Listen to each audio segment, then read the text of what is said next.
Welcome back to the Mentor Roulette grind, and this time we have a lot of max level 8-man content as a Dragoon on a Monday evening, the day before the recent Mock-Tome event. And for duty 1 we went to M1N, Arcadion's Black Cat.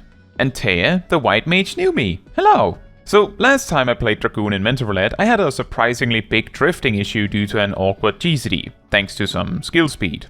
Because of this, just before queuing, I made sure to replace any item with skill speed, so we had the nice flat 2.50 GCD. However, the instant the tank pulled, I remembered that I forgot to review openers and rotations for Dragoon before going at it. Normally, for jobs with at most 2 damage buffs of some kind, things are somewhat intuitive, at least to me. Weave the damage buffs on one GCD, then start blasting on the next. But because Dragoon has 3, I sort of guessed on the order of cooldowns here. Put another way, the amount of damage buffs Dragoon provides itself and the team can make it a bit unintuitive. From an intuitive standpoint, leading with Battle Litany and then the 2 personal damage buffs on the next GCD makes sense, since it maximizes the overlap between the most impactful damage buffs on the Dragoon itself. But swapping Battle Litany and Lance Charge better aligns the raid buff with the raid's burst, which is more optimal for everyone overall. Placing Lance Charge and Geishkagul 1 GCD apart can also be handy sometimes for the odd minute burst, in cases where Heaven's Thrust or Drake's Bane is coming up right around there anyway, so you can weave Life Surge alongside Geishkagul. Now, with those considerations, I still think I did reasonably well on my rotation, with the main mistakes being drifting Life Surge a bit here and there. Near the end of the fight, I spent so much time pondering if I should send the Limit Break 2, that the window passed and my 2-minute burst came up instead. Despite that, the run of course went well. For duty 2, I was a 25-minute replacement in Underkeep. What? Thankfully, we were at the last boss. Just glancing over the Summoner and Sage's HP, I got the impression they might have been more undergeared than average. And that says a lot. I was still using my itemable 710 weapon from Valiamander, which I didn't bother to replace since I anticipated not getting more max level duties than this. I guess you could call this foreshadowing. Anyway, I could picture that the duty simply took a long time as a result, and maybe they wiped one somewhere. Throughout this fight, the Summoner has a lot of trouble with some of the mechanics, and goes down. The Sage plays reasonably defensively and keeps us up just fine, but near the very end of the fight, both the Summoner and Sage make a mistake being hit by the half-room cleave and spread markers, so they both go down. Right after, another stack marker appears and our tank pops hallowed ground, so I don't have to pointlessly try to help. And one last 2-minute burst push leads to victory. A very solid tank, that guy.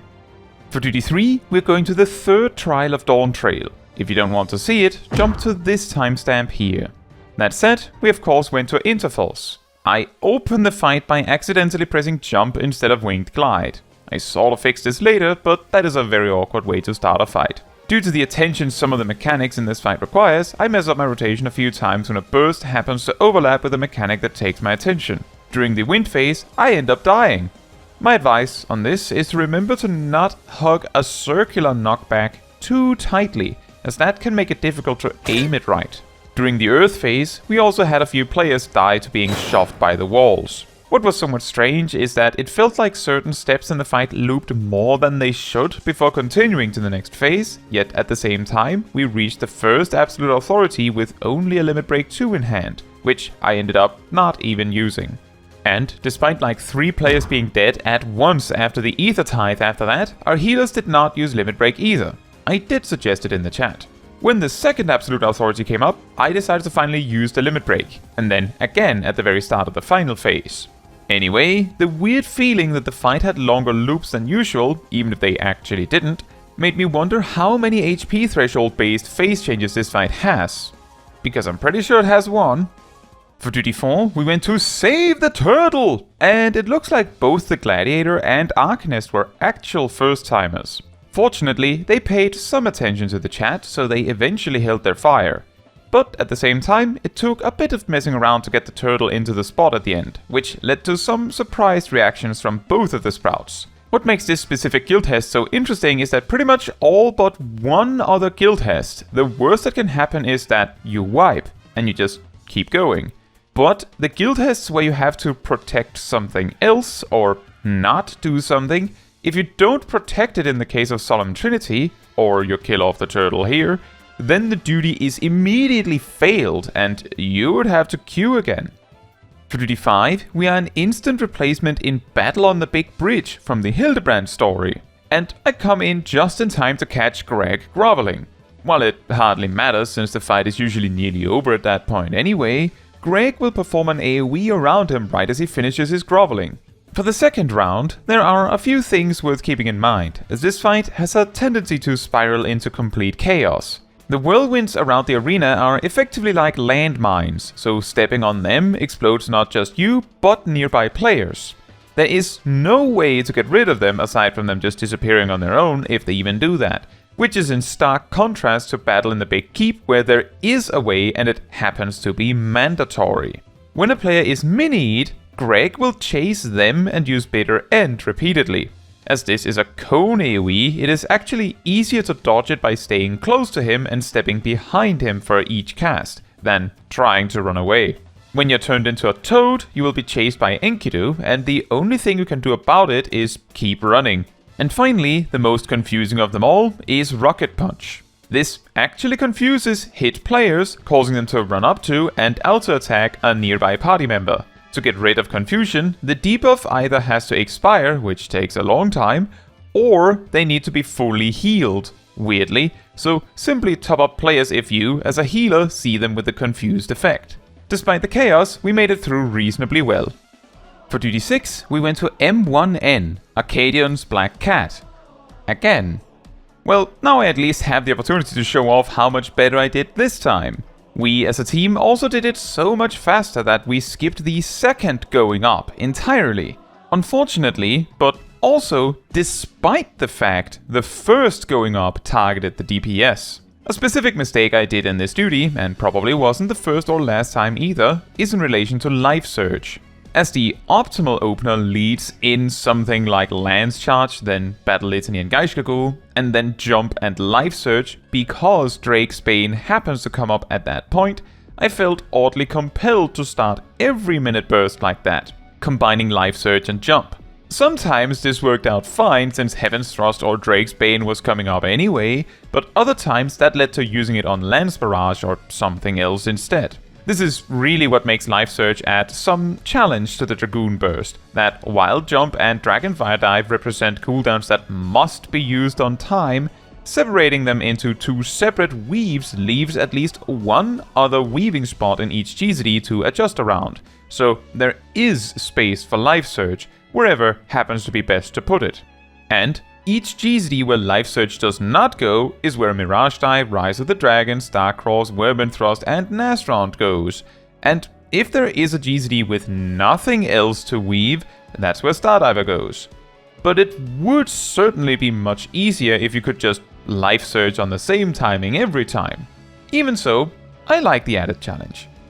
For duty 7, we went to E4N, Eden's Titan, and I got dance partnered. Because Life Surge does not have charges in this level range, I preferred to simply send it whenever it came up on an optimal GZD and didn't worry much about it beyond that. And remember, if he enhances his arms, get in front, then to the side. If he makes a vehicle, get to the inner side and then get past the wave. This was also the run where I either learned or was reminded that the Tank Buster from Titan has a slight AoE effect to it. But before that, both of the tanks got shoved off by the bike, leading me to be the tank. And I just used every defensive option I had and stood my ground, which seemed to work out. And then, right at the very end of the fight, I die as the main tank takes the Tank Buster passing around next to me. In my defense, I'm pretty sure I was behind the boss, but we still make it through just fine, of course. For duty 8, we went to Under the Hill. Remember, you only get one life surge here, so make it count. By using it on Vorpal Thrust, I guess. There's really nothing else you can do. It could have been worse though. Before Shadowbringers, Dragoon had this weird phase where without full thrust, simply spamming the removed action Impulse Drive and sometimes comboing into Disembowel was better. So at least we have 2 buttons to use here now.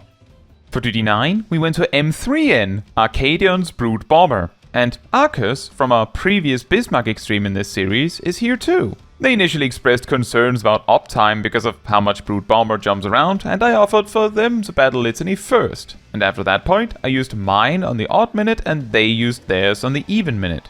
I imagine the fact my weapon was still I-710 played a significant factor in my ability to keep up with the rest of the team on damage output.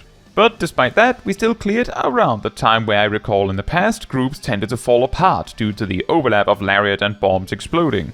Now, while I didn't really do it super well myself, my best advice for getting the most value out of Dragoon during the double Lariats is to use Elusive Jump as Brood Bomber does the out Lariat, Piercing Talon, and hopefully he will be back in time for the next GZD, or alternatively do one more Piercing Talon and then Winged Glide as he comes back. Alternatively, you could glide as he goes out and Elusive Jump Piercing Talon on the way back. But just make sure you don't use both glides on one combo, as Lariat comes up frequently enough that you won't have 2 glides for every Lariat. So try and optimize your mobility options so that you have the mobility options you need for every time the mechanic comes up, making it more consistent. For duty 10, we went to M7N, Arcadion's Brood Abombinator. That's an ominous order of duties, isn't it? And while the group held reasonably firm throughout the fight here, it felt like it took a lot longer than it normally does. Maybe that's high expectations from me, and also pretty rich from the guy with the I-710 weapon, right? Overall, I feel like my rotation went alright, but it did get skewed around a bunch by the downtime here and there.